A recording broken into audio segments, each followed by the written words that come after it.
Hi bro, ఇప్పుడే సంక్రాంతికి వస్తున్నాం. సినిమా చూసిన ప్రసాద్ ఐమాక్స్లో వేరే లెవెల్ కామెడీ బ్రో.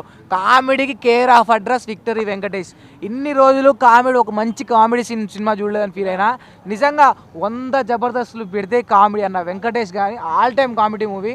సంక్రాంతికి వస్తున్నాం. నిజంగా సంక్రాంతి సినిమా తర్వాత మళ్ళీ సంక్రాంతికి ఇంత పెద్ద బ్లాక్ బాస్టర్ హిట్ పడ్డదన్న.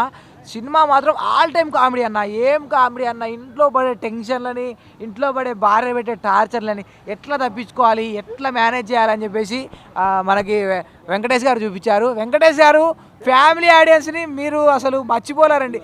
ఫ్యామిలీ అంటే ఇంట్లో నలుగురు ఉంటే ముగ్గురు కూడా సినిమా నలుగురు పోవాల్సిందే. వెంకటేష్ గారు మాకు తెలుసు, మాకు సుపరిచితులే. ఆయన సినిమా మేము చూడాలన్న. ఇంట్లో ఎట్లా సీన్లు ఎంత న్యాచురల్గా ఉన్నాయి తెలుసా అన్న. ఇంట్లో అసలు హీరోయిన్ కానీ అసలు ఎక్స్ తెచ్చి ఇంట్లో పెట్టడం ఏందన్న, ఏం కంటెంట్ అన్న. నిజంగా ఇలాంటి సినిమా రాలేదన్న. ఎక్స్ తెచ్చి ఇంట్లో పెట్టుకుంటే ఎట్లా భార్యకి ఎక్స్కి మధ్య ఎట్లా నలిగిపోతున్న జీవితాన్ని వెంకటేష్ గారు చూపించారా సార్. అసలు అటు ఆమె రమ్మంటుంది, నైట్ అయితే ఈయన రమ్మంటుంది. అరే ఎక్స్ దగ్గరికి పోవాలా, మన పాత హీరోయిన్ దగ్గర ఆమె ఒకటే టార్చర్ పెడుతుంది అన్న. అమ్మ ఏం టార్చర్ పెడుతుంది అన్న వెంకటేష్ని. అసలు వాళ్ళ భార్య వాళ్ళ పెట్టే టార్చర్కి అసలు ఇంట్లాలు వంటింట్లో ప్రియురాలు రేంజ్లో ఉందన్న సినిమా.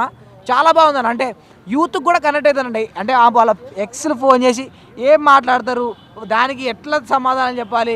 వెంకటేష్ గారు నలిగిపోతున్నప్పుడు ఎక్స్ప్రెషన్స్ ఉంటాయన్న. దానికి అసలు అనిల్ రావిపూడి గారు ఇంత కామెడీ సెన్స్ పెట్టుకొని అసలు వెంకటేష్ గారితోనే సాధ్యమన్న. అంటే ఆయన ఏదైతే అనుకున్నాడో దాన్ని వెంకటేష్ గారే న్యాయం చేయగలుగుతారు అని అనుకొని తెచ్చారన్న. నిజంగా అంటే డైరెక్టర్లకి కొంతమంది హీరోలు ఫిక్స్ అయిపోతారు. అట్లా అంటే మన రాజమౌళి ఎన్టీఆర్ ఎట్లా ఫిక్స్, రాజమౌళి అంటే కొంతమంది డైరెక్టర్లు ఫిక్స్ అయిపోతారు. అట్లా అనిల్ రావిపూడికి ఏకైక ఫిక్స్ అయిన హీరో గారు అంటే వెంకటేష్ అన్న. అసలు ఆల్ టైమ్ కామెడీ అన్న. నాకు తెలిసి దీన్ని చూడండి. దీన్ని హిందీలో, తమిళ్లో మళ్ళీ